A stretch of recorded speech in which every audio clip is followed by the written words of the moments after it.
prazer, para quem não me conhece, meu nome é Gustavo Esteves, sou CEO aqui da Métricas Boss, do Métricas Boss Prime, e a gente vai falar um pouquinho sobre o GA4, e comigo, nesse talk aqui maravilhoso, Marina Browne. Olá pessoal, tudo bom? Boa noite para todo mundo.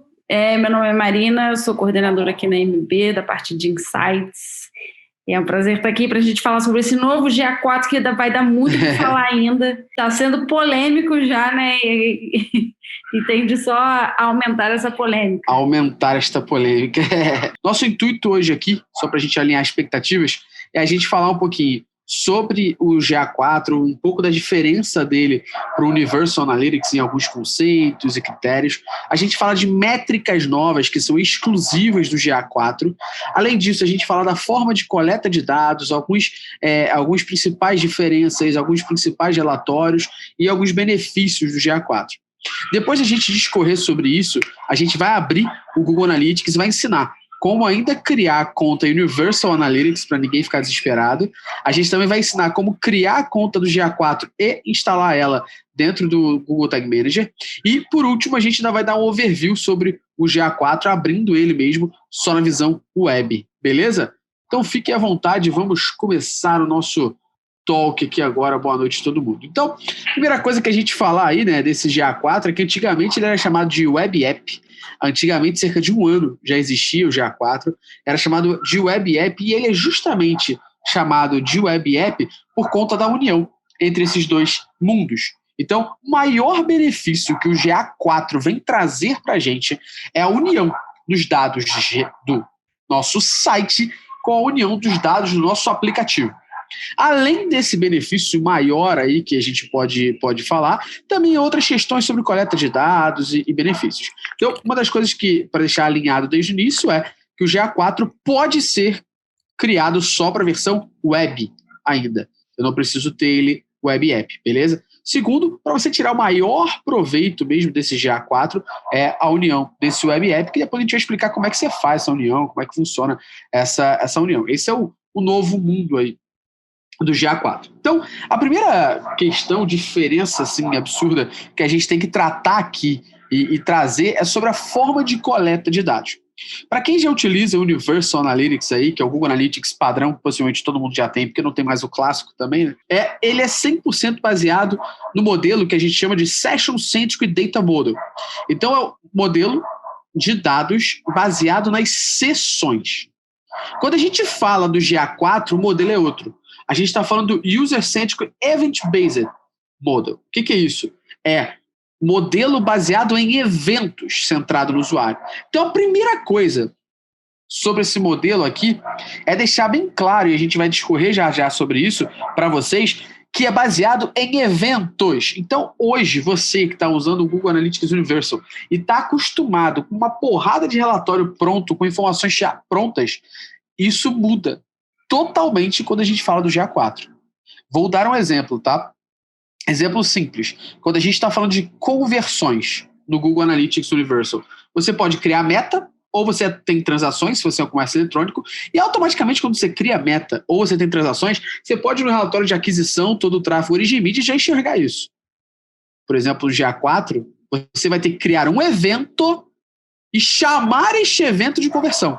E enquanto você não chama esse evento de conversão, ele não contabiliza em conversões. Então, se você tem um evento há 30 dias e você hoje resolveu chamar esse evento de conversão, ele é contabilizado em eventos. Mas no relatório de conversões ele não é contabilizado até o momento que você habilita ele lá dentro. Então, esse é o primeiro quebra aqui para todo mundo, tá? Sobre esse modelo centrado em usuários e eventos. Fala aí, Marina. Esse é um primeiro ponto que eu acho que é importante a gente ressaltar, porque é o que o Google defende, né? É que por conta das novas leis que estão sendo criadas, LGPD que está aí entrando em vigor aqui agora, na Europa já é bem forte, enfim, eles querem ter outras formas da gente conseguir captar, né, o comportamento do usuário sem ser só através do cookie, né? O Google Analytics ele não quer mais depender só do cookie mais. Agora ele está usando essa forma de evento também, segundo ele, né, para se blindar muito dessas leis que estão surgindo e que às vezes proíbem, né, os sites de captarem a informação dos usuários através do cookie. Além disso, quando a gente fala da mensuração por eventos, ela é uma mensuração mais fidedigna, porque o usuário executa, ele computa, executa, computa, né? Então é uma forma um pouco mais rápida de você coletar. Você consegue também montar a sua jornada, né, a jornada do seu consumidor de uma forma mais fidedigna, né? Exato. Então, para ilustrar um pouquinho esses fluxos de dados, que é a forma, inclusive, como é chamado no GA4, fluxos de dados, existem 3 fluxos de dados. Fluxo de dados web, que é do seu site, fluxo de dados iOS, que é do seu aplicativo para Apple, e fluxo de dados Android, que é do seu aplicativo para a versão Android. Então, basicamente, o que o GA4 faz é a união de seu site, com a Global Site Tag instalada via Tag Manager, por exemplo, com o Firebase para iOS e Android. Esses 2 se somam no GA4.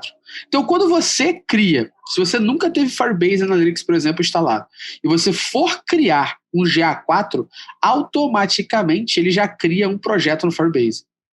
Então, tudo que você faz já vai ser jogado para o Firebase também. Essa é a parte importante de entender. E, quando você cria a versão web, você vai criar automaticamente um fluxo de dados do seu site para ali. Com essas informações unificadas no GA4, você pode importar elas para o Google BigQuery, que é a solução de Big Data em nuvem do Google, e também para o Data Studio, e essa é uma grande diferença do Firebase. Hoje, se a gente utiliza o Firebase, você não consegue importar ele para dentro do Data Studio. Você tem que pegar o Firebase, jogar para o Google BigQuery, e do Google BigQuery você joga para o Data Studio. Já o GA4, ele aparece como uma propriedade normal para você jogar para dentro do Data Studio. Inclusive, mesmo que você não tenha fluxo de dados web, mesmo que você use o GA4 só para app, você consegue migrar ele para o Data Studio. Essa é uma grande diferença do Firebase, por exemplo. Então, a galera que deve estar se perguntando assim, putz, mas se eu já tenho Firebase, eu uso o GA4? Uso os 2 em paralelo. Ponto. E a questão boa de se falar é que se você faz um evento do Firebase, ele vai ser computado no GA4 se você está integrando o Firebase como um projeto só do GA4. Mesmo evento que você cria vai bater nos 2. Então é melhor, porque pelo menos no GA4 você tem uma opção e solução de jogar também para o Google Data Studio.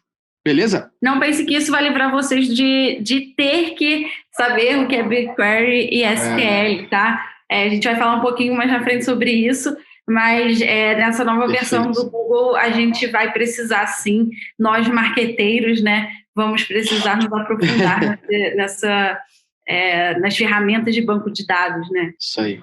E aí, só para deixar o organograma aqui na diferença, é você entender que antigamente o Universal, que é o da esquerda aqui, você tinha usuários, sessões e automaticamente você tinha um hit de page view, um hit de evento e assim sucessivamente. Hoje, quando a gente está falando do Google Analytics 4, é evento. Então, qual a parte interessante de se entender? Você está vendo que lá na seção do Universal você tinha page view e você tinha evento. Hoje, o page view é um evento no GA4. Então, tudo é baseado em evento. Isso que fica bem claro. Que até o page view é um evento dentro do GA4. Tudo é baseado em eventos. Então, para a galera, inclusive, que não sabia muito bem operar eventos do Google Analytics Web, é o momento de correr atrás. Porque esse é o momento de você começar a entender mais, porque tudo é baseado em eventos. E aí, existe ainda a diferença de eventos web para eventos do app. Então, é bem importante entender isso. Dito isso, quais são os benefícios? Assim, beleza, por que o Google está forçando essa barreira de mudança radical dentro da nossa área de analytics, né? Alguns motivos existem sobre isso. Benefício número 1, uma mensuração aprimorada. O Google vai conseguir, de fato, entender que seu usuário é um só. Então, para quem já conhece, existe, por exemplo, hoje no relatório do Google Analytics, o conversão assistida. A gente tem no Google Analytics hoje os melhores caminhos para a compra. A gente tem o tempo até a compra. Você vai conseguir ver isso, inclusive, de mensuração sobre quem abriu primeiro o teu site e depois baixou o teu app e comprou. Você consegue ver que a jornada desse consumidor começou na web. Então, é uma mensuração muito mais aprimorada. Exploração de dados. A Marina vai falar um pouco mais sobre isso. A gente tem como criar relatórios na parte de hub de análise do GA4 um pouco mais exploratórios. Então, eu consigo usar mais informação. Para quem já usa o Universal Analytics, sabe que a gente usa muito segmento e acaba, antigamente, usando relatório personalizado e, por último, ia para o Data Studio. Hoje, eu não preciso necessariamente ir para o Data Studio para explorar os meus dados. Eu posso explorar dentro de uma área chamada hub de análise do GA4. Beleza? Terceiro ponto são os funis aprimorados. Isso é é uma das coisas geniais, assim, no sentido do GA4. Você pode mensurar os seus eventos e você cria o funil baseado nos seus eventos. E aí, o funil pode ser retroativo. Por que ele pode ser retroativo? Porque se o seu evento já existe há muito tempo, você consegue criar o funil e entender ele baseado nesses eventos. Hoje, no Google Analytics, isso não seria possível, porque o funil do Google Analytics é baseado na meta de destino. Então, eu teria que criar a meta e habilitar o funil. Se minha meta de destino já existisse há 10 anos e eu crio hoje o funil, é hoje para frente. Já no GA4, como os eventos continuaram sendo maturados lá atrás, eu consigo marcar isso com o meu funil. E a parte legal do funil aprimorado é o seguinte: o GA normal, né, a gente tem lá o funil baseado em páginas ou telas, né? E você determina os números certinhos ali. Já no GA4, eu posso criar o funil baseado nos eventos que eu tenho. Então, se eu quiser, eu falo o seguinte, cara, eu vou fazer um funil onde a jornada começa no primeiro momento que a pessoa abre a página de blog. Eu falo, quero um funil do blog até a pessoa entrar em contato, por exemplo. Você pode fazer, desde que esses eventos já sejam mapeados. Então, é muito importante a parte de análise e a parte de organização para ter os eventos mapeados. E esses eventos é que torneia todo o GA4. Fluxo de usuários, isso é a parte mais importante, né? Eu consigo entender esses usuários como um só. E, por último aqui, a parte de cross-device distribution. Então, é isso que eu estava falando lá na frente. Ele vai conseguir ter uma atribuição não só de mídia, né? Como é o que a gente tem tradicional hoje na conversão assistida, de modelo de atribuição, no caminho até a compra, do tempo até a compra. Eu vou conseguir ver o cross-device attribution. O que isso quer dizer para mim? Eu consigo ver que o usuário foi impactado pelo app da Latam no celular, ele olhou o app da Latam, abriu o app da Latam, viu a promoção, mas depois entrou na web e fechou a compra de ticket dele.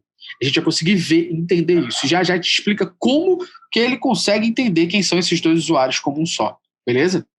Então, dito os benefícios... É importante falar, né, que essa questão do cross-device já existia, né, para quem era 360 do GA, né? Então, na verdade, ele agora só virou Perfeito. Uma coisa que é free para todo mundo, né? Então, Perfeito. Esse é um dos que a gente pode considerar que não é beta, né? No caso, assim, apesar de ainda estar em beta, o GA4, né? É um relatório que já existe, é uma forma de análise que já existe no Google Analytics há um tempo. Que é o Google Analytics pago. Então, agora as principais diferenças, Marina, para a gente do universo, assim, as 5 principais aí. Vamos lá, galera. Então, a principal diferença é a forma como a gente vai fazer o nosso acompanhamento de eventos, né? Para quem não está muito familiarizado, né, dentro do Google Analytics e Universal Analytics, como que os eventos eles se dividem? Eles são divididos em categoria do evento, ação do evento e rótulo do evento. O que isso quer dizer? Ele vai indicar exatamente qual foi a área do site onde foi clicado, por exemplo, assim, menu, qual foi a ação, se foi clique, se foi scroll, e aí ele vai mostrar o rótulo do evento, que é exatamente onde rolou aquele clique, né?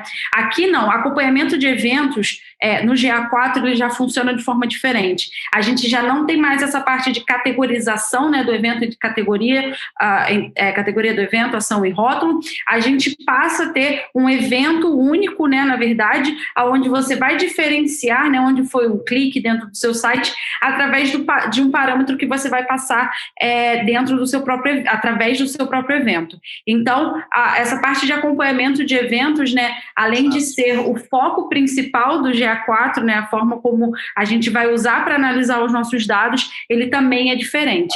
E aí, uma coisa que é importante destacar é que o quê? Para a web, né, a gente continua com a mesma forma que, na verdade, para a web e para a app continuam da mesma forma a criação de eventos. Só que é importante a gente deixar destacado que, para aplicativo, os eventos que não tem nativamente no Google Tag Manager para serem criados, precisam ser criados diretamente no código, tá? Então, se o evento não existe no GTM para aplicativo, precisa ser direto no código, mas para a web, além dos eventos padrões, né, que agora ele já vem, o GA4 ele já vem com 6 eventos padrões, ele vem com scroll, ele vem com visualização de página, ele já vem com alguns eventos padrões, e aí você também consegue criar outros, né?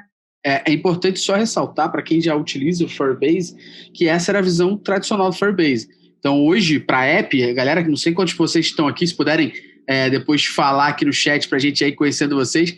Quantos de vocês já utilizam o Firebase, por exemplo, já trabalham com mensuração em app e tudo mais? É uma grande diferença pro web, né? Porque na web a gente abre o GTM, cria nosso evento, manda publicar aquela versão e está no ar. Quando a gente fala de app, não. Quando a gente fala de app, você vai pedir para um desenvolvedor implementar o evento dentro do app, atualizar esse app dentro das stores, Apple Store, Play Store, o usuário atualizar o app no celular dele para aí sim os eventos serem computados. Quem já trabalha com Firebase ou ferramentas de mensuração de app já tem isso. Isso segue padrão no GA4, né? Isso, reflete essa questão toda no GA4, o que acaba dificultando um pouco, né? Mas para quem já está acostumado com Firebase já é padrão.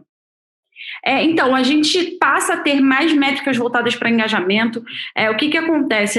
Anteriormente, a gente tinha algumas métricas, a gente tem, né, ainda no Universal Analytics, algumas métricas que são consideradas de métricas de engajamento, como taxa de rejeição, taxa de saída, só que o Google entende que, de fato, essas métricas, de fato, elas não mensuram o engajamento a fundo do usuário, né? Então, ele surge com métricas novas, né, que o Gustavo vai explicar mais na frente para a gente a diferença entre essas métricas, mas ele surge com métricas muito mais voltadas para engajamento, né? Então, a gente tem tanto métrica de sessão engajada, quanto tempo de engajamento. Então, de fato, são métricas muito mais voltadas para essa parte de engajamento mesmo.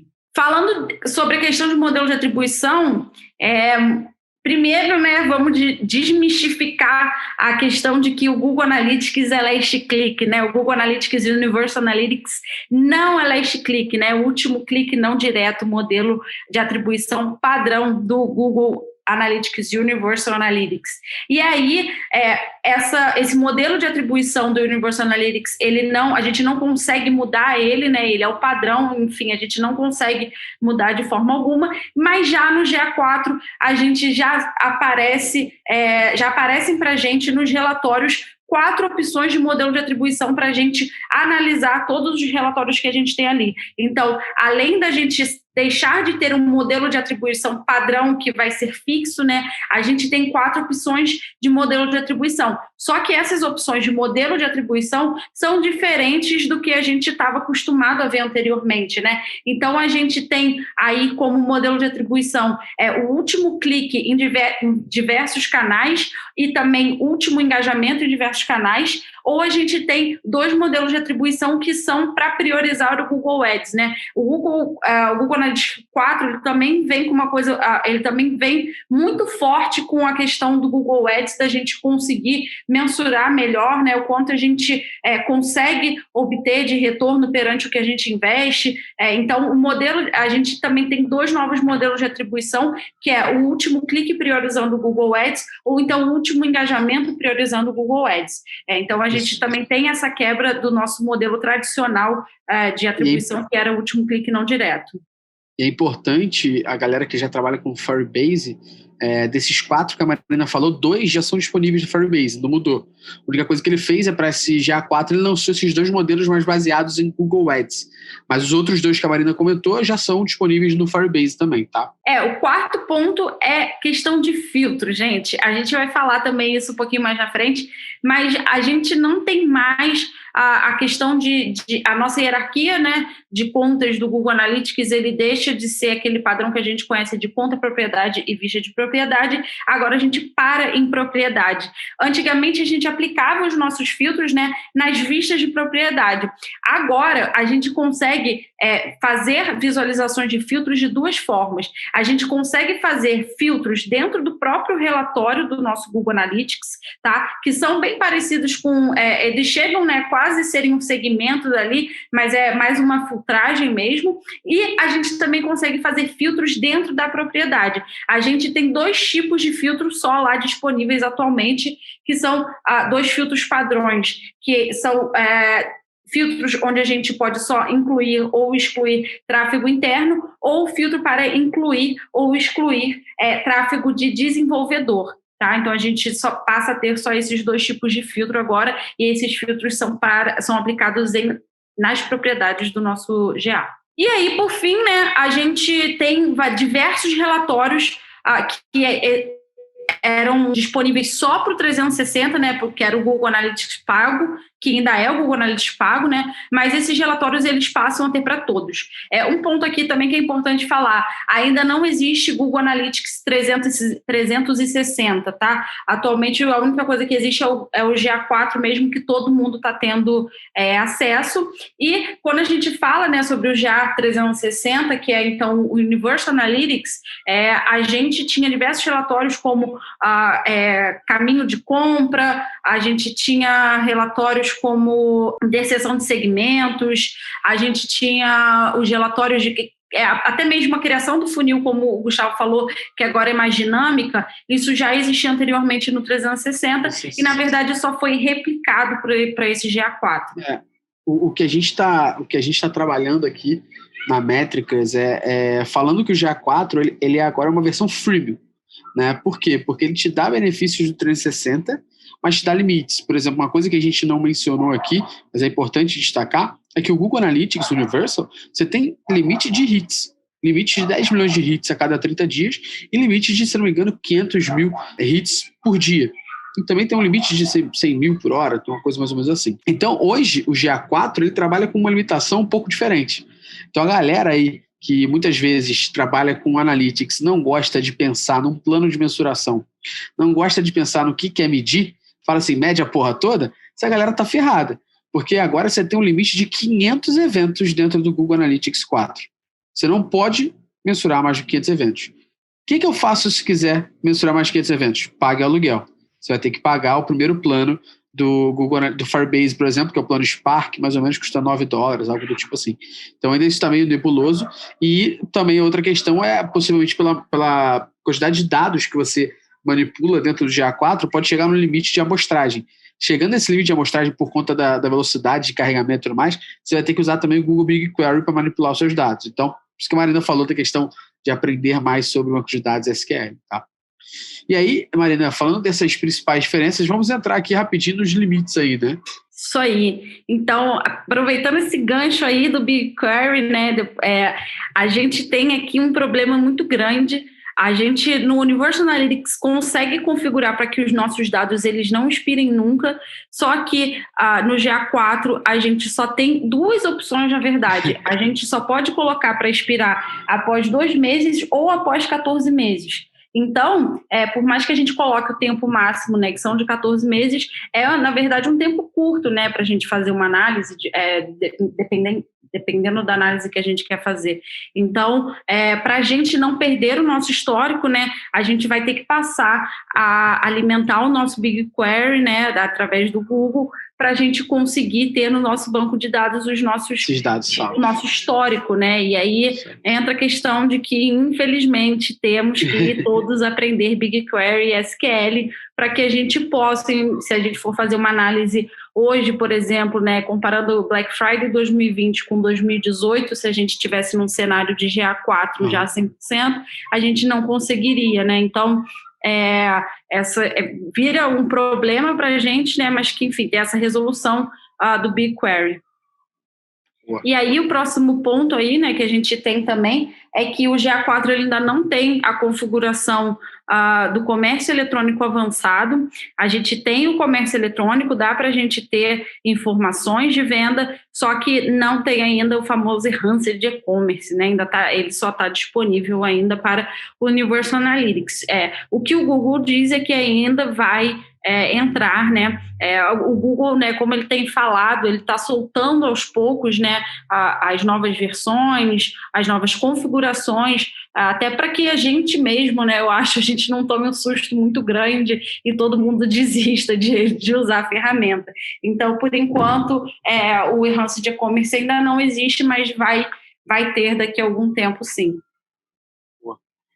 Falando sobre essa questão do modelo de atribuição que a gente estava falando, né, que agora a gente tem 4 modelos de atribuição, apesar da gente conseguir alterar, né, para o nosso relatório o modelo de atribuição, coisa que a gente não conseguia anteriormente, no Universal Analytics a gente conseguia comparar pelo menos os modelos de atribuição e a gente tinha diversos tipos de modelo de atribuição, né? Então a gente tinha o linear, a gente tinha o com base na posição, a gente tinha até o last click, a gente tinha a primeira interação, enfim, a gente tinha diversos modelos de atribuição, agora a gente só tem 4, né? Sendo 2 deles voltados para Google Ads. Então, acaba limitando a gente também nessa questão.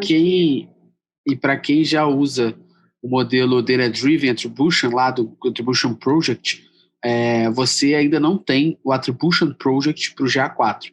Então, o Attribution Project é uma outra ferramenta do Google. Inclusive, fazendo um pequeno jabá, a gente tem um talk com o pessoal do Google, o Rodrigo, falando do Attribution Project lá dentro do Métricas OS Prime. E esse Attribution Project permite que você tenha um modelo chamado Data Driven Attribution, que só existe dentro do Attribution Project ou do GA360. Hoje, você ainda não consegue usar esse modelo DDA dentro do GA4. Nem do Attribution Project. Isso aí. Então, outro ponto que a gente já comentou, né? Não é possível a gente ter múltiplas vistas de propriedade por propriedade, porque, na verdade, a gente não tem mais vistas de propriedade, né? Essa mudança de hierarquia é boa, né?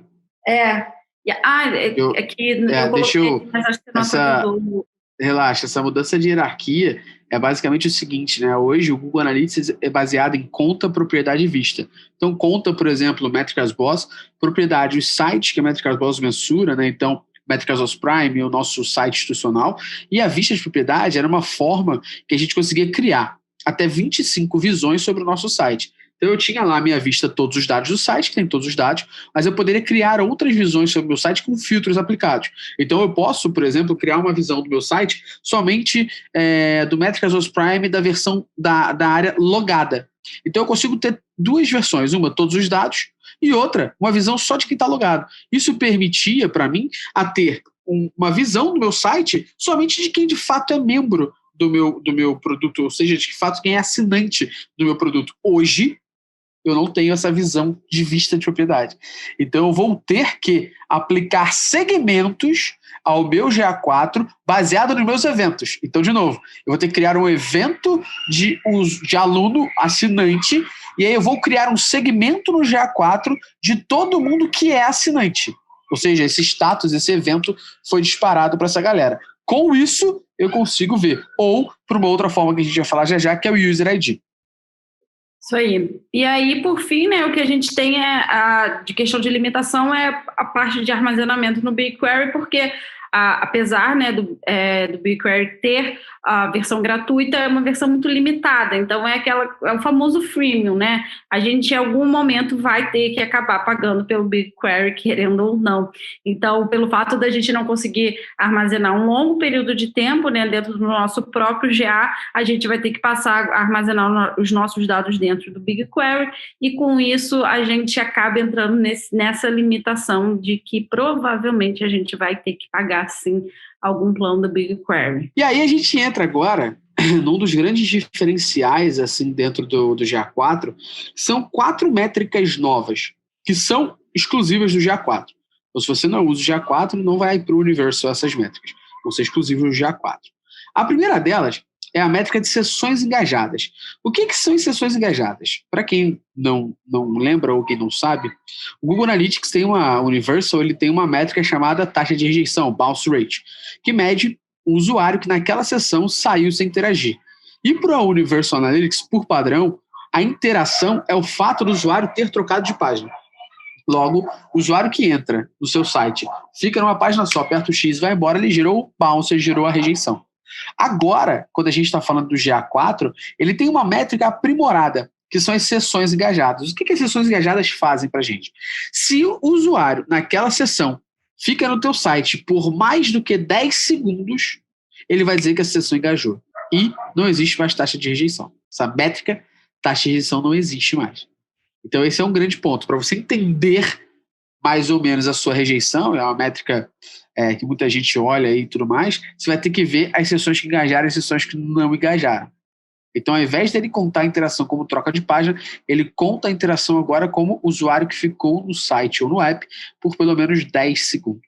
Beleza? Essa é a primeira questão. Se o usuário sai antes de 10 segundos, conta como não engajado. E aí, entre aspas, é a rejeição.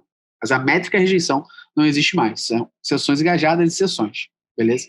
A gente tem uma outra métrica que são as sessões engajadas por usuário. Hoje, no Universal Analytics, já existe uma métrica que é sessões por usuário. Então, cada usuário realiza tantas sessões. Então, se eu entro no site da Métricas Boss 2 vezes, a Marina entra 2 vezes, somos 2 usuários, 4 sessões, a média de sessões engajadas por usuário é de 2 sessões engajadas por usuário. A mesma coisa lá no Google Analytics Universal, a métrica de sessões por usuário. Se eu acesso 2, a Marina 2, a média de sessões por usuário é de 2. Aqui é a mesma coisa, só que ao invés de ser nessa conta de sessão e usuário, vai ser em cima das sessões engajadas.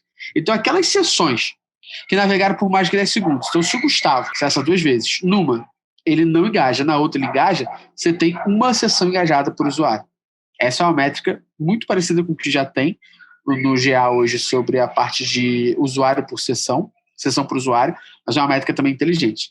Aí vem agora a terceira métrica, que para mim é uma das métricas mais interessantes, que é o tempo médio de engajamento. Essa é uma evolução bem forte dessa visão do GA4, porque ela mede o usuário que ficou no seu site ou app em primeiro plano. Então, o que isso quer dizer? Você aí que está assistindo agora a nossa live aqui, se abrir o teu Chrome e tiver 30 guias abertas, né, você não vai contar nas 29 que você não está navegando, você vai contar só na que você está. Então, por exemplo, se eu abro o site da Métricas Boss e abro o Métricas Boss Prime do outro lado, e eu estou ouvindo a aula ou o talk lá no Métricas Boss Prime, e eu estou acessando o blog da Métricas Boss para ler algum artigo, a minha sessão, mesmo com o play e o vídeo rodando lá no Prime, não será contabilizada. Porque só é contabilizado quando eu fico com a minha guia do navegador ou o meu aplicativo em primeiro plano. Se não ficar em primeiro plano, não conta. Então isso é bem inteligente do GA4, porque nós aqui, da Métricas Boss, sempre falamos de quão burra é a duração média da sessão. Inclusive, se você é assinante do Prime, você já até levou susto quando ouviu sobre essa métrica, porque ela soma todo mundo junto. Então ela é muito, muito burra. Hoje, o tempo médio de engajamento, ela se torna mais inteligente. Apesar dela somar todo mundo junto, pelo menos ela soma quem está de fato ativo no site. Então ela já é uma evolução da duração média da sessão que não funciona, a não ser que você aplique um segmento. E aí, por último, a minha métrica, que eu acho que é uma das mais interessantes, é o tempo, as sessões com engajamento. Então, aqui eu vou ver a taxa de engajamento. E aí é bem interessante, que é um pouco da evolução da rejeição. Então eu pego todas as sessões que interagiram, lembrando que agora, por padrão, a interação é a sessão que ficou no site ou no app mais do que 10 segundos, e divido por todo mundo que não interagiu. Eu tenho minha taxa de engajamento. Essa taxa de engajamento é a conta oposta da rejeição. Então, se eu olho minha taxa de engajamento e digo que minha taxa de engajamento é de 15%, significa que 75% não engajam, logo, entre aspas, minha rejeição seria 75%. Beleza? Feito isso, né, Marina? Falamos das métricas aí. Como é que a gente entende agora que o usuário é o mesmo? Acho que é uma coisa que eu me perguntei, você se perguntou, a gente aqui na Métrica se perguntou, todo mundo está se perguntando. Pô, é uma promessa linda. Site e app, um usuário só. Como é que ele faz essa parada? Como que ele mede isso? Como que ele faz isso? Existem 2 formas que ele faz isso, tá? Forma número 1 é dependente de você, que é você implementar o User ID. O User ID é um código exclusivo e permanente para todo usuário que se loga na tua plataforma. Existem formas de implementar o User ID sem o usuário estar logado, beleza? Mas, por padrão, o User ID é um código exclusivo para o usuário que está logado. Então, por exemplo, a Mafê, que está aqui com a gente nessa live, ela é a assinante do Prime, por exemplo. A Mafê, ela fica 2 anos sem visitar o Prime. Ela visita o Prime de novo, ela é o mesmo User ID, porque é um código exclusivo, gerado para ela por estar se logando, beleza? Com o User ID, ele consegue entender que você é o mesmo usuário no site e no app, uma vez que você tenha implementado o User ID no site e no app. Então aqui fica a lição para você que você vai ter que implementar o User ID 3 vezes. Porra, Gustavo, como assim 3 vezes? Site, iOS e Android. Se tu não implementar, vai dar problema do mesmo jeito. Por quê? Porque a outra forma que o Google consegue identificar que o usuário é o mesmo é através das informações de login do Google, vulgo Gmail. E vai funcionar muito bem com Android. Que em iOS não necessariamente vai funcionar perfeitamente bem essa integração do Google. Então, para você ter a ajudinha do Google, mas viver por conta própria, é a implementação do User ID. Então, de novo, se você não implementa o User ID, você não tem o Web App. É melhor que você tenha só app no GA4 ou só site no GA4, porque senão os dados vão ficar super confusos, somando 3 fontes de dados, porque é app, iOS e Android, e não está enxergando o usuário como um só. Ok? Lembrando também que o User ID já é usado no Universal Analytics, né? Só que para a gente, né, que usa o Analytics gratuito, acaba que o User ID não tem não é tão usável assim no dia a dia, né? Eu acho que com o GA4, na verdade, ele vai ser bem mais... A gente vai conseguir tirar mais insights através dele. Perfeito. Então, agora o que a gente vai fazer? Opa, será que temos uma perguntinha aqui para a gente aproveitar? Felipe perguntou sobre o tempo médio de engajamento em aplicativos, isso vale também? Sim, Felipe. Em aplicativo vai ser o app em primeiro plano, tá? Digo isso porque em o mesmo app, o tempo médio de engajamento sempre é diferente no Analytics e no Firebase. No Analytics é sempre maior, o número nunca entendi por quê. Então, porque no Analytics não mede tempo de engajamento, mede duração média da sessão. Não importa se o usuário está em primeiro plano ou não. E no Firebase ele mede o tempo engajado, de fato, que é o usuário em primeiro plano. Espero ter te respondido, Felipe. Agora, de fato, vai ter que bater, Felipe. Se não bater agora, com você usando o GA4, é porque vai ter alguma coisa errada. Boa, agora vai, boa. Então, pessoal, o que a gente vai fazer agora, tá? A gente vai abrir aqui o Google Analytics agora, porque quem sabe faz ao vivo. E a gente vai ensinar vocês 2 coisas. Primeiro, a criar ainda uma conta Universal Analytics. Por quê? Recomendamos fortemente que não use o GA4 sozinho. Principalmente no mês de novembro, se tu vai fazer alguma Black Friday. Não seja louco de fazer isso agora. O Google não está recomendando. O próprio Google não está recomendando. O Google recomenda justamente você manter a sua conta Universal Analytics e criar uma propriedade do GA4 para que você... para que enquanto, né, a gente não migra 100% para o GA4, você não perca o seu histórico e você também continue, né, fazendo as suas análises, enfim. O próprio Google diz que essa mudança não é para agora, né, para daqui a alguns anos. Então, a gente criar a propriedade é só uma forma de você já estar preparado um pouco mais lá na frente, mas não é obrigatório ter ele agora. O Felipe perguntou se é necessário colocar os 2 códigos de propriedade no site app. E aí agora a gente vai falar sobre isso, Felipe, nessa parte de configuração, de instalação. São 3 códigos, basicamente. Na verdade, são 2. Um site e um app, mas o app você tem que instalar no iOS e Android. Então vamos lá, a gente vai ensinar 2 coisas aqui. É diferente, né? iOS e Android para fazer instalação, tudo isso. A gente vai ensinar 2 coisas aqui. Primeiro, como criar a conta Universal ainda.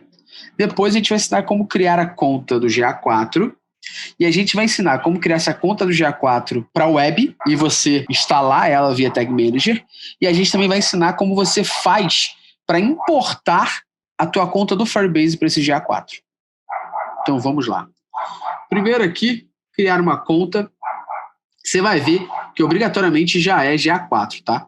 Então vou dar o nome da conta aqui de teste. Boa.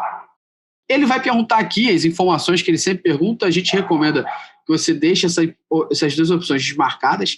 Então, produto e serviço do Google para você integrar aí com o Google Ads, com o Google Search Console, que é a ferramenta do Google para SEO. Comparativo de mercado é o relatório para o Google Analytics, né, que existe. Não está no GA4 ainda esse relatório, mas existe no Universal, que é como você comparar o teu site com o mesmo mercado que o teu, beleza? Não sei o concorrente em exato. E essas 2 informações a gente deixa desmarcado porque a gente acredita na teoria da conspiração, né? Por que a gente acredita nisso? Porque se você for ler aqui, ele deixa muito vago, né? Permita que representantes do suporte técnico do Google acessem seus dados e sua conta no Analytics quando necessário. Ele não fala se é suporte técnico do Google Analytics e nem julga para a gente quando é necessário, nem tem uma lista de necessidades. Se você for ter uma ajuda do suporte técnico, você vem aqui, volta aqui e marca essa opção, a pessoa tem acesso. A gente desmarca, é pessoal, você pode manter ativo caso queira. Desceu aqui, a gente vai clicar em próximo. Ele vai falar agora, nome da propriedade. Veja que aqui já é diferente. o GA Universal, ele não seguia para esse modelinho aqui, né? Já mudou um pouquinho. Então aqui agora eu tenho que dar o nome da propriedade. Vou dar aqui, como a gente está fazendo, site teste, beleza? Vou botar o meu fuso horário, que é Brasil, né? E aqui no Brasil eu vou botar o fuso horário de São Paulo, que é GMT-3, que fora algumas regiões do Nordeste é o GMT do Brasil como um todo, né? Vou trocar a moeda de dólar para real brasileiro. Se você usa dólar, deixa dólar. Vamos embora. Se você clica em próximo aqui agora, você está criando conta do GA4. Então, para criar a conta em Universal, você tem que clicar em mostrar opções avançadas. Aqui embaixo ele vai ter uma opção chamada ó, criar uma propriedade do Universal Analytics. Você vai optar por sim. Quando você optar por sim, ele ainda vai falar o seguinte, ó, criar uma propriedade do GA4 e outra do Universal. Se você falar que ok, ele vai criar as duas. Caso não, você vem aqui e fala criar apenas uma propriedade do Universal. A gente vai criar apenas a propriedade do Universal, porque depois a gente vai criar outra do GA4. E aqui agora eu vou botar o URL do meu site, né? Então eu vou botar aqui na .metricasboss.br. Entendam que na configuração que a gente está fazendo aqui, eu só estou criando a conta do Universal, eu não estou criando a conta do GA4. Se eu deixasse a de cima aplicada, aí sim ele estaria criando as duas. Como a gente vai ensinar a criar daqui a pouco a outra, vou deixar só essa aqui. Clique em próxima, e aí uma coisa que muda muito, por isso a gente falou daquela questão do freebie. Essa opção não tinha antes no Google Analytics, de a gente dar as informações da nossa empresa. Setor já teve antes, que é ele que alimenta o comparativo de mercado. Então aqui eu vou informar, por exemplo, que a Métricas Boss é internet e telecomunicações, só para dar um exemplo. Vou dizer que a nossa empresa já é uma empresa média aqui, e aí eu vou ter que informar quais são as informações que eu pretendo mensurar. Olha só, eu vou marcar tudo, porque eu vou fingir que eu quero medir app, vou fingir que eu quero aumentar a conversão, monetizar. Isso aqui, né, gente, não existe almoço grátis. O Google está recebendo a informação de que a minha empresa é uma média empresa e quer mensurar tudo isso. Para depois alguém do Google Ads me ligar ou me mandar um avisinho no GA, é um pulo, né? Vou clicar em criar, tenho que aceitar os termos do GDPR e tenho que aceitar os termos do Google, clico em aceito, pronto. Minha conta Universal está criada no padrão tradicional. Vai aparecer a UA aqui em cima, a Global Site Tag está aqui, eu vou abrir o meu GTM se eu estiver criando a minha conta pelo Google Tag Manager, lá vai ter a opção Universal Analytics e eu vou seguir o padrão normal. Disparar em All Pages, colocar esse ID de acompanhamento, segue o baile. Beleza? Essa é a forma de você ainda criar a sua conta Universal para não obrigatoriamente ter que usar só o GA4. Dito isso, a gente agora vai ensinar a criar a conta do GA4, o fluxo de site, e depois criar a propriedade Firebase para dentro do GA4. Então, vamos aqui.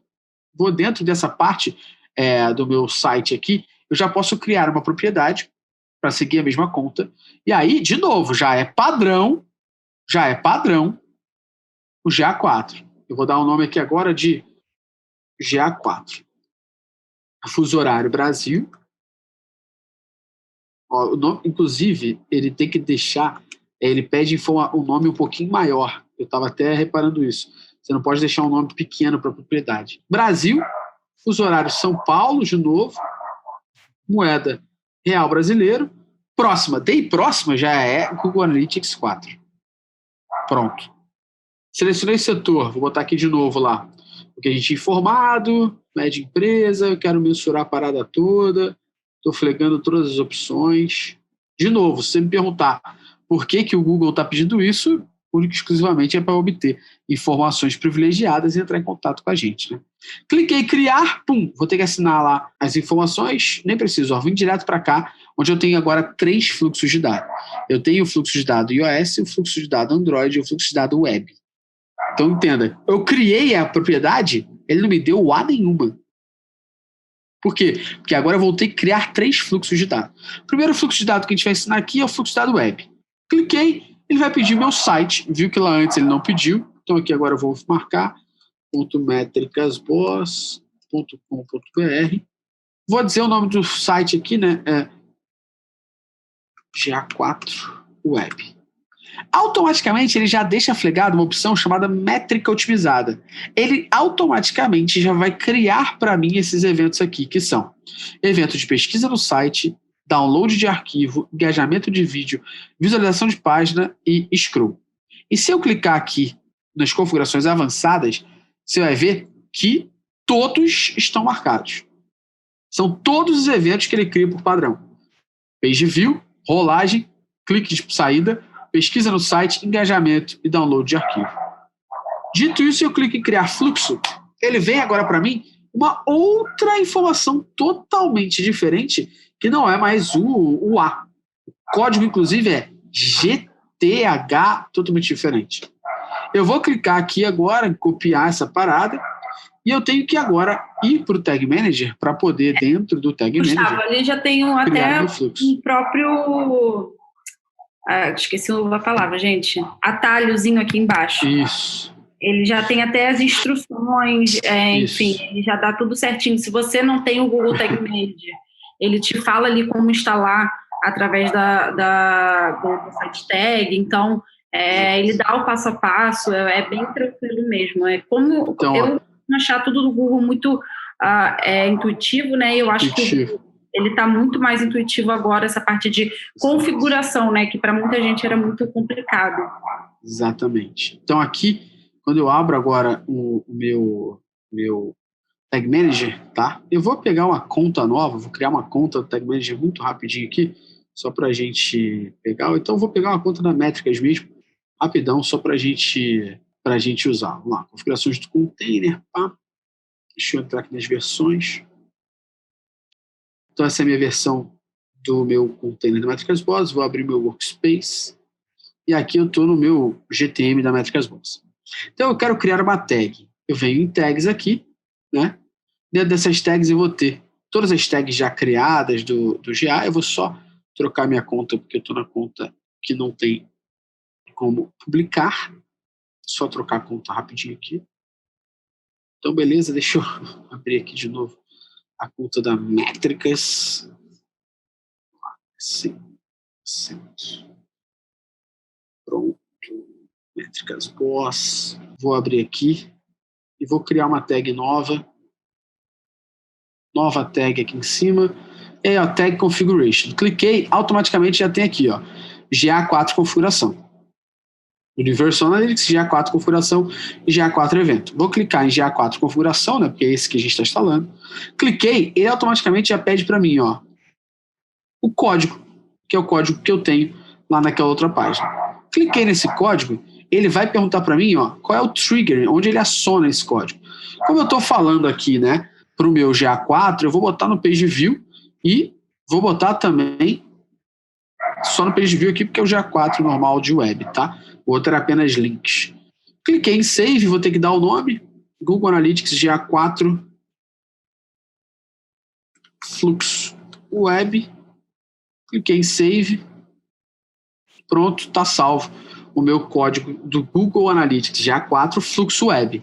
Se eu der Submit e mandar publicar, esse código do GA4 vai ser disparado para o meu web e a partir desse momento, meu fluxo de dados GA4 Web está instalado. Ponto. E aí, depois disso, não esqueça, eu vou ter que começar a configurar os eventos do GA4. Beleza? Mas aqui, o básico, que são os eventos que já vêm por padrão, eles já estão instalados para mim. Beleza. Isso é o fluxo de dados web que você pode já fazer a instalação do seu GA4 só para web, por exemplo, se você não tem app para você já usando. A gente na Métricas Boss, Marina, depois que eu explicar esse procedimento aqui, vai fazer um overviewzinho dos relatórios do GA4, você vai ver que a gente já tem o GA4 da Métricas só web. Você pode ter. E aí a gente tem os dois fluxos, iOS e Android.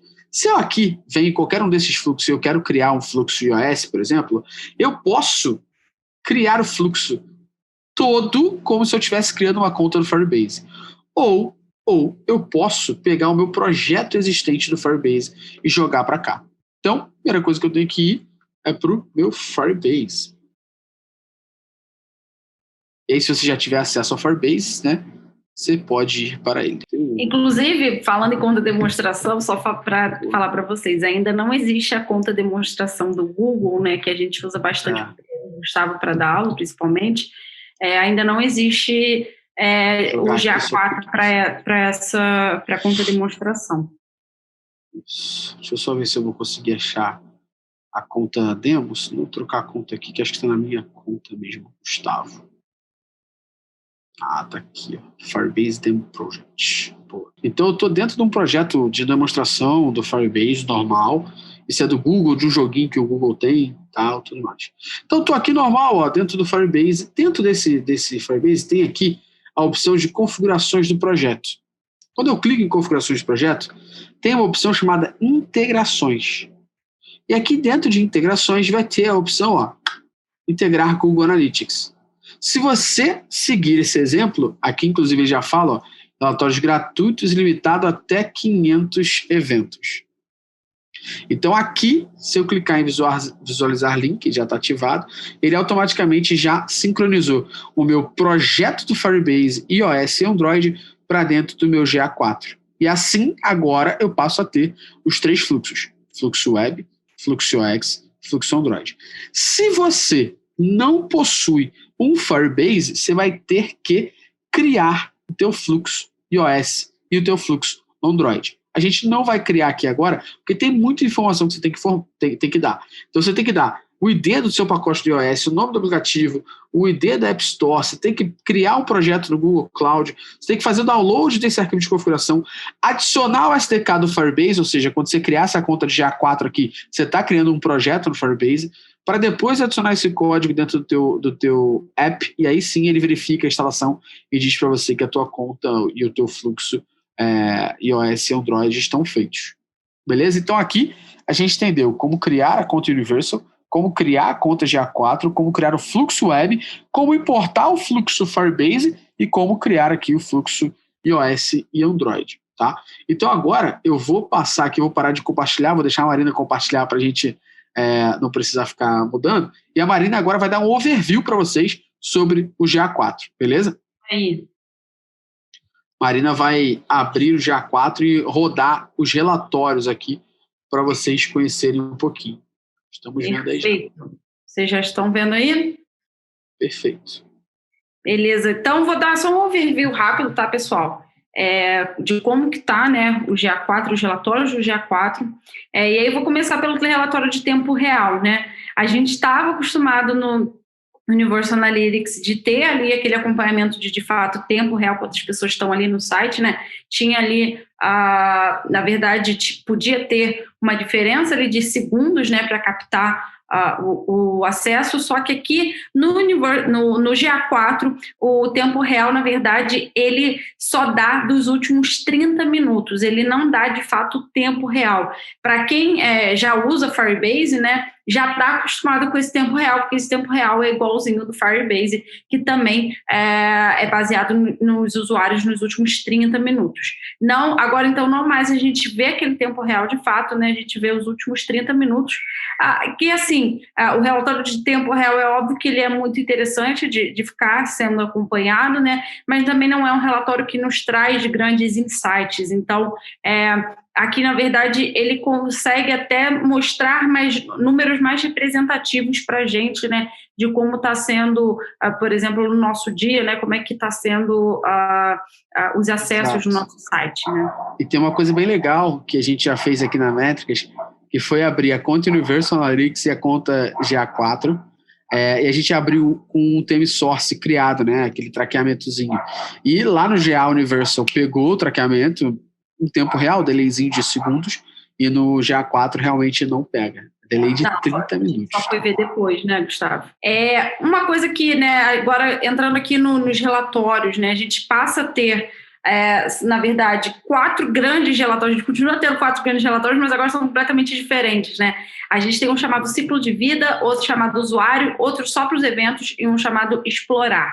Dentro do ciclo de vida, é de fato onde a gente vai entender o comportamento do usuário perante a primeira entrada dele no nosso site, né, e a gente consegue entender aí um pouco como que ele chegou, através de quais foram os canais que trouxeram ele, né, e a gente também consegue entender se ele acabou gerando ali alguma conversão para a gente, se ele de fato retornou para a gente algum valor, né. Então, a gente continua tendo um relatório de aquisição, só que de uma forma diferente, né. Agora a gente tem uma aquisição, a gente não tem mais aquele famoso relatório de origem mídia, inclusive não se usa mais o termo origem mídia aqui, né? Agora, dentro do GA4, eles chamam de meio-origem, meio/origem, é diferente até o nome com relação a isso.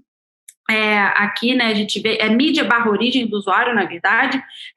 Então, aqui a gente já vê que tem uma modificação, né, do que a gente estava acostumado, de como a gente analisava o nosso tráfego, né? E aí, enfim... Era origem/mídia, né? Exatamente. E aí trocou, né? Na verdade, até semana passada estava meio/origem. Essa semana que atualizaram para mídia/origem. Eu percebo que... Eu percebo que está rolando também umas atualizações de tradução. As traduções estão bem ruins. Esse meio era uma. Era, que até semana passada a gente tinha visto que estava assim, hoje já está mídia, então já está melhor, né? Então, a gente passa a analisar, né, as nossas métricas, as nossas novas métricas, né, perante dimensões que a gente já conhece, só que agora de uma forma nova. A gente deixa de ter, por exemplo, taxa de conversão, né? A gente tem agora conversão de todos os eventos, contagem de eventos. A gente tem, com relação àquelas métricas que a gente falou que mensuram melhor o engajamento, né? E para isso, né, a gente tem um relatório 100% voltado para engajamento. Então, a gente consegue ter uma análise que é mais granular, né, de como a galera de fato está engajando com o meu site, aonde que eles estão iniciando a sessão, aonde que eles estão, quais são as páginas que eles estão visualizando mais, né? Então, a gente costumava falar mal, entre aspas, né, da métrica page view no Universal Analytics, por ser uma métrica muito fácil de ser burlada, né? Mas o page view, ele agora para a gente um evento bem importante dentro do GA4, é importante também a gente analisar. Então, dentro do relatório de engajamento, a gente consegue ter um volume de dados mais granular para a gente conseguir tirar mais insights, né? E aí a gente tem também aqui um relatório voltado, né, para a parte de comércio eletrônico. A gente aqui na MB, por não ter comércio eletrônico, a gente não tem isso ativado, mas ele se mantém da mesma forma como era no Universal Analytics com relação à receita, né, número de venda, tudo isso, só que agora é tudo baseado em eventos, né, na verdade. Esses dados são... Isso que é importante. Em forma de evento. É importante, né, passar, porque recolhido em forma de evento. Então, a gente para pegar número do produto, a gente para pegar nome do produto, tudo isso a gente tem que passar como evento. A primeira pergunta do Orlando foi: já existe a integração de da conta GA4 com o Google Ads? No caso de precisar criar plugin segmentado de GA4, é possível usar no Google Ads? Já existe integração, mas ainda não está 100% aprimorada, igual é do GA Universal, não, tá?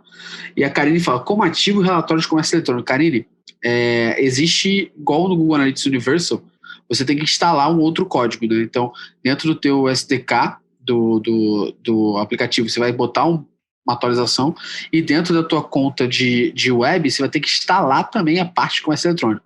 Então, no Universal, você instalava o Page View, e depois o comércio eletrônico, depois o comércio eletrônico avançado. Aqui, segue o mesmo fluxo. Você vai instalar o Page View, normal, como a gente ensinou, depois você vai instalar o comércio eletrônico, tá?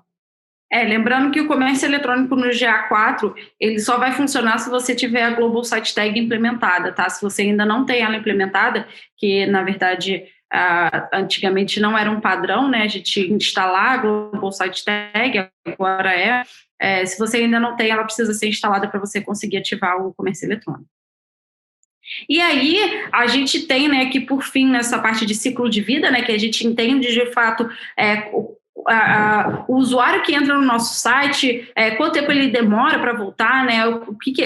Quem trouxe ele, qual foi o canal responsável.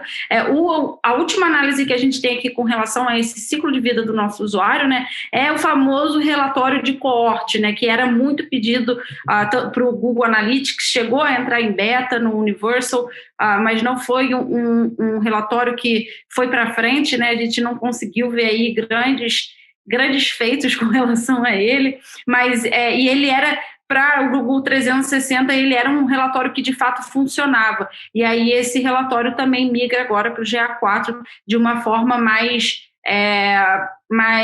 robusta, né? Tendo as informações melhor detalhadas para a gente, porque agora é baseado em evento, né? Então acaba que essa análise de corte fica mais fiel à realidade. Isso aí. Então, voltando aqui, né, a gente tem um relatório também de usuário, onde a gente não deixa de ter as informações demográficas, tá, dos nossos usuários. Lembrando aqui, essas informações demográficas, né? A gente no Universal Analytics, a gente tinha que ativar para ter essas informações.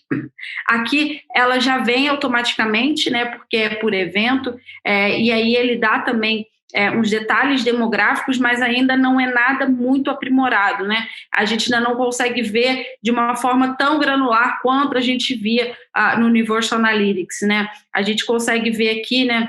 País, região, cidade, idioma, idade, gênero e interesse, né? Mas a gente tinha algumas coisas, poucas, mas algumas coisas a mais no Universal Analytics, porém, né, a gente preza que sejam dados mais assertivos, né, mais fidedignos à nossa realidade. E aí, falando sobre tecnologia também, que é um relatório muito importante no Universal Analytics, ele continua aqui com a gente no GA4, ainda mais para a gente entender quem acessa mais o nosso site, e também a questão do cross-device, né? Então, o relatório de tecnologia, ele agora é muito mais importante para a gente, né? Antes a gente via, óbvio que eram informações relevantes, né? Quais tipos de quem mais acessava o nosso site, por exemplo, através de qual navegador, né, qual resolução de tela. A gente continua tendo essas informações aqui, só que a gente tem números mais fidedignos, né, e agora a gente tem, de fato, dados de aplicativo aqui, né. Então, por exemplo, se quem está acessando mais é iOS ou Android, né, a gente antes não tinha isso por o Universal Analytics pegar somente dados web.